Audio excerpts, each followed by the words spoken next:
সুপ্রিয় বন্ধুরা, আশা করি সবাই ভালো আছেন।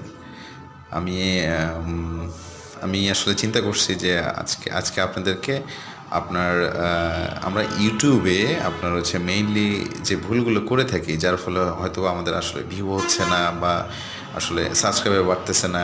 বিশেষ করে আমরা যারা নতুন ইউটিউবার আছি তাদের আসলে প্রত্যেকটা দিনের প্রত্যেকটা মোমেন্টের প্রশ্ন এটা যে আসলে আমার ভিডিও কেন ভিউ হচ্ছে না, আমার ভিডিও কেন, আমার সাবস্ক্রাইবার কেন বাড়তেছে না, তাই না? তো আসলে এইটার উপরে থিম করে আমি মোটামুটি আপনাদের জন্য 5টা বিষয় আসলে ইউটিউব থেকে দাঁড় করিয়েছি, যেগুলো যদি আপনারা ফলো করেন, হোপফুলি যে আপনাদের এই সমস্যাগুলো দূর হয়ে যাবে। ভিউ বা আপনার আসলে সাবস্ক্রাইবার, আর একটা কথা যে আপনার আসলে ভাইরাল জিনিসটা অনেকাংশে ইউটিউবের উপরে, কিন্তু তারপরও র্যাঙ্কের একটা বিষয় আছে, এসইওর একটা বিষয় আছে, তাই না? তো যাই হোক, সেগুলো আমরা ধাপে ধাপে পরের ভিডিওগুলোতে দেখব বা আসলে বর্ণনা করার চেষ্টা করব। তো এখন যে বিষয়গুলো, যে 5টি আমি মোটামুটি আপনাদের জন্য 5টা বিষয় আলাদা করছি।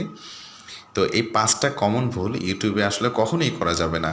আপনি যদি নতুন ইউটিউবার হন, আমি বারবার করে বলতেছি, যদি নতুন ইউটিউবার হন তো এই 5টা কমন ভুল কিন্তু আপনার জন্যই।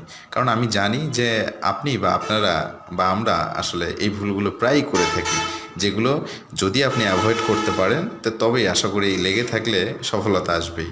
তো যাই হোক, এখন এই 5টা যে নিয়ম আছে, এই 5টা নিয়মের আমি এক নাম্বার পজিশনে আপনার যেটা রাখছি সেটা হচ্ছে তথ্যপূর্ণ এবং ক্রিয়েটিভ ভিডিও। হ্যাঁ, নোবডি কেয়ার অ্যাবাউট দিস, মানে বিষয়টা হচ্ছে তথ্যপূর্ণ এবং ক্রিয়েটিভ ভিডিও।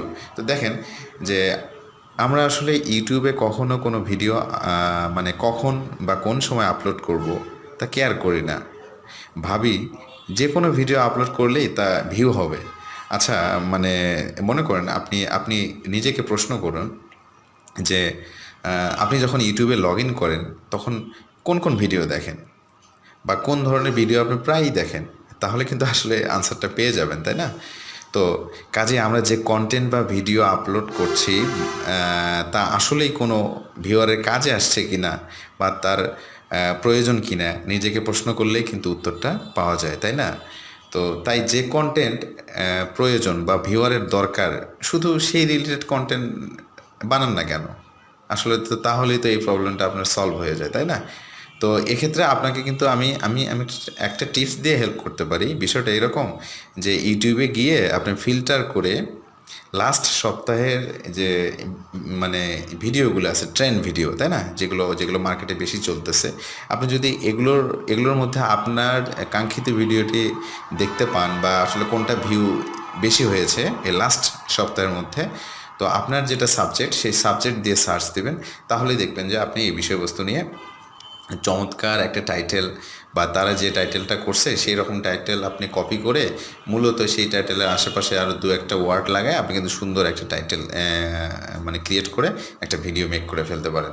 তো আসলে এটা বলার উদ্দেশ্য এটা ছিল যে আপনি যে ভিডিওটা বানাচ্ছেন সেই ভিডিওটার মধ্যে পাবলিক কেন দেখবে, এই কেনটার আনসার কিন্তু ওর মধ্যে রয়ে গেছে, তাই না? তো যাই হোক, এটা গেল আমার হচ্ছে নাম্বার 1। সেকেন্ড পোর্শনে যেটা আছে যে আপনার হচ্ছে ভুল ইউটিউব ইন্ট্রো। ইন্ট্রো মানে তো আসলে আমরা বুঝি যে যে কোনো কিছুর ইন্ট্রোডাকশনটাকে সংক্ষেপে বলা হয় ইন্ট্রো। এখন আমরা ইউটিউবে বিভিন্ন ধরনের ভিডিও আপলোড দিয়ে থাকি, তাই না? তো এগুলোর প্রথম আপনার 5-10 সেকেন্ডের যে যে পোর্শনটা আছে, পার্ট অফ ভিডিও, তো এটাকে বলা হচ্ছে ইন্ট্রো। এখন এখানে একটা জিনিস যে আপনার যে ইন্ট্রোতে প্রায়ই আমরা একটা কিন্তু ভুল করে থাকি, তা হলো যেন তেন একটা ভিডিও তৈরি করে মোটামুটি আমরা সঙ্গে সঙ্গে আপলোড করি, যা আসলে মোটেই কাম্য না। আপনার এই ধরনের এই কাজগুলো করা যাবে না। আপনি যখন একটা ভিডিও ইউটিউবে দেখেন তখন কেন ভিডিওটা পুরোটা দেখবেন? আপনি নিজেই নিজেকে প্রশ্ন করেন যে আমি কেন এই ভিডিওটা পুরোটা দেখছি, তাহলে কিন্তু উত্তর পেয়ে যাবেন।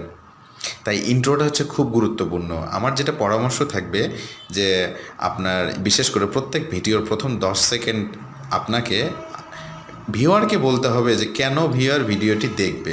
অর্থাৎ আপনি যে বিষয়ের উপরে ভিডিওটি বানাবেন সেই বিষয়বস্তুর একটা সারাংশ বা সারমর্ম, অর্থাৎ এইটা তার কী কাজে লাগবে বা না লাগবে সেই সম্পর্কে কিছু আপনার কথাগুলো তাদের সাথে শেয়ার করবেন। তাহলে দেখবেন যে ভিউয়ার আস্তে আস্তে এঙ্গেজ বেশি হচ্ছে, আপনার ওয়াচ টাইম বাড়তেছে, অটোমেটিক কিন্তু আপনার ফলোয়ার্স বলেন বা সাবস্ক্রাইবার বলেন, সেটা কিন্তু অটোমেটিক বাড়বে, ভিউটা তো আপনার তো বাড়তেছে, তাই না?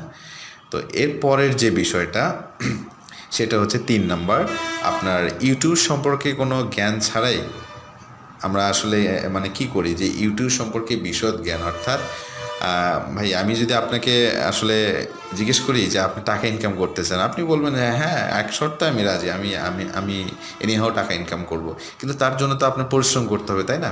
বিনা পরিশ্রমে কেউ কিন্তু কানাকড়িও আপনাকে দেবে না, আপনি 100 টাকাও পাবেন না, তাই না?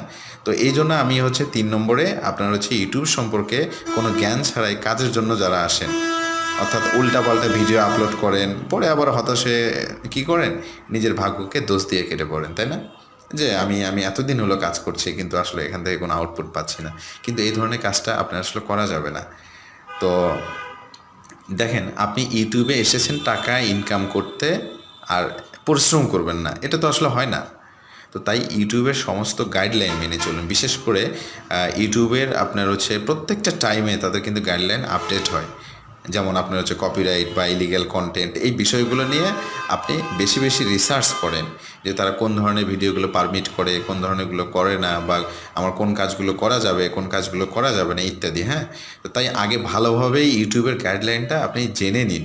তারপর যদি টুকটাক আপনি হচ্ছে ভিডিও বানানো শেখেন বা এডিটিং করা শেখেন, তাহলে কিন্তু পাশাপাশি খুব ভালো হয়, তাই না? তারপরে আপনি you are most welcome to YouTube.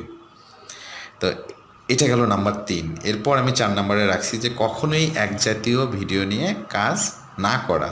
আসলে বিষয়টা একটু আপনাদের কাছে অ্যামালগামেট হচ্ছে বা একটু একটু এলোমেলো লাগতেছে, যে বিষয়টা এরকম কি, যে আমরা ধরেন মানে একটা মুদি দোকানে কি করলাম, যে একটা মুদি দোকানে আপনার হচ্ছে মুদি দোকানে যত আইটেমস সব রাখলাম, সেখানে ডাক্তারি আপনার হচ্ছে ডিসপেন্সারি রিলেটেড যেগুলো প্রোডাক্ট আছে সব রাখলাম, এরকম আরও অনেকগুলো প্রোডাক্ট সব রাখলাম। কিন্তু দেখেন, যখন ক্রেতারা আসবে আপনার কাছে হয়তো মনে হচ্ছে যে আপনার হচ্ছে একজন ক্রেতা এসে সে সব কিছু আমার এখান থেকে পাচ্ছে, কিন্তু আপনি কি জানেন আপনি তো আসলে সর্ববিষয়ে যদি বিশারদ হন, আপনি কিন্তু কোনো বিষয়েই বিশারদ না। কারণ মানুষ একসাথে সব দিকে সমানতালে চলতে পারে না। আর একটা বিষয় নিয়ে আপনি প্রিডিফাইন একটা বিষয় নিয়ে যদি পড়ে থাকেন, তাহলে সেই বিষয়ে ভালো হতে কিন্তু আপনি বাধ্য, বা আলটিমেটলি সেই বিষয়ে আপনি অটোমেটিক ভালো হয়ে যাবেন। তো এই জন্য আপনার যখন একটা চ্যানেলে আপনি একটা বিষয়বস্তুর উপর দাঁড় করাবেন, আমার যেটা রিকোয়েস্ট থাকবে, আপনি অন্যান্য রিলেটেড ভিডিওগুলো এর সাথে এঙ্গেজ করবেন না। আপনি ধরেন আপনার হচ্ছে আর্টস অ্যান্ড ক্রাফটসের উপরে কোনো ভিডিও তৈরি করতেছেন, অথবা টেকনোলজি, যেমন আমার এই কেরিয়ার, আইটি কেরিয়ারের কথা বলি, যে আইটি কেরিয়ার আমি ভিডিওগুলো বানাচ্ছি, দেখেন সব কিছু কিন্তু আইটি রিলেটেড। তো এরকম আপনি এন্টারটেনমেন্ট করতে পারেন, সব কিছু এন্টারটেনমেন্ট রিলেটেড হবে। তো কাজেই এই বিভিন্ন আপনার হচ্ছে ভিডিওগুলো একসাথে করে আসলে এটা করা যাবে না। হ্যাঁ, তো এটা করলে যেমন আমাদের সবথেকে বড় সমস্যা হচ্ছে র্যাঙ্কিং প্রবলেমটা হয়। অর্থাৎ ইউটিউব যখন কোনো ভিডিওকে র্যাঙ্ক করতে যায়, ভিডিওকে র্যাঙ্ক করতে গেলে সে তখন খেয়াল করে এই রিলেটেড ভিডিওগুলো তার চ্যানেলটা আসলে কোন বেস, কিসের ওপর দাঁড়ায় আছে। তো যখন সে আসলে খুঁজে পাচ্ছে না সে কোনটা ছেড়ে কোনটা করবে, তখন কিন্তু ওই চ্যানেল আসলে আস্তে আস্তে আস্তে আস্তে দিনের পর দিন চ্যানেলটা নষ্ট হয়ে যায়। তো কাজেই এই কাজটা আপনারা আসলে করবেন না। হ্যাঁ, তো এতে করে আপনাদের ভিডিও র্যাঙ্কিংয়ের মারাত্মক ক্ষতি করছেন নিজেরাই। কাজেই এই জাতীয় ভিডিও নিয়ে একদমই বিরত থাকুন এই জাতীয় ভিডিও থেকে। হ্যাঁ, তো 5 নাম্বারটা অর্থাৎ সবশেষ, অর্থাৎ নিয়মিত ভিডিও আপলোড না করা। এখন সবশেষে বলি, আমাদের ইউটিউবে যে ভিডিও আপলোডের ক্ষেত্রে যে বিষয়টা সবথেকে গুরুত্বপূর্ণ, তা হলো রেগুলারিটি বা কনসিস্টেন্সি। আমরা তো জানি যে নিয়মানুবর্তিতা, তাই না? অথবা সময়ানুবর্তিতা। অর্থাৎ আপনি যদি একদিনে 10টা ভিডিও আপলোড করেন, আবার 15 দিন বা 1 মাসে কোনো ভিডিও না দেন, তাহলে আসলে কিন্তু কোনো লাভ নেই। তো আপনি যে কোনো বিষয়ের উপর কাজ করেন না কেন, that's not a big deal. আপনি দেখেন, আপনি যে কোনো বিষয় নিয়েই আপনি যদি ইউটিউবে সার্চ দেন, দেখবেন যে সেই বিষয়ে আপনার মিলিয়ন মিলিয়ন ভিউ আছে। আপনি হয়তো বা মনে হতে পারে যে আমার এন্টারটেনমেন্টে কাজ করব, কারণ এন্টারটেনমেন্টের ভিউয়ার বেশি। আসলে না, এটা একদমই বাজে কথা। ইউটিউবও কখনো এটাকে সাপোর্ট করেনি এবং কোনো দিন করবেও না। আপনি যে কোনো বিষয়বস্তু নিয়ে সার্চ দেন, ওই রিলেটেড দেখবেন যে ওই মিলিয়ন মিলিয়ন আপনি ভিউ পাচ্ছেন। তো বিষয় সিলেক্ট করার ক্ষেত্রে আসলে এতটা না, আপনি আপনাকে জিজ্ঞেস করেন যে আপনি কোন বিষয়ে এক্সপার্ট, সেই বিষয়টা নিয়ে আপনি কাজ করতে পারেন।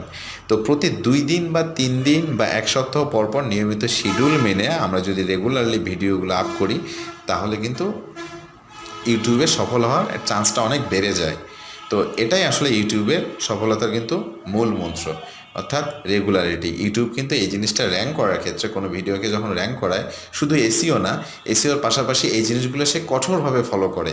তো আপনি যদি আপনার চ্যানেলের ভিউয়ার অর্থাৎ ভিউ এবং সাবস্ক্রাইবার বাড়াতে চান, তাহলে এই 5টা জিনিস অবশ্যই মেনটেন করে চলবেন। আশা করি সফলতা একদম হাতের কাছে আসবে, এবং লেগে থাকুন, you will must be succeed.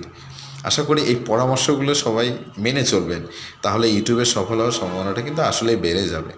যদি আমার এই পরামর্শগুলো আপনাদের ভালো লেগে থাকে, তাহলে সাবস্ক্রাইব করে অবশ্যই সাথে থাকবেন। সবাইকে অসংখ্য ধন্যবাদ, ভালো থাকবেন সবাই, ধন্যবাদ।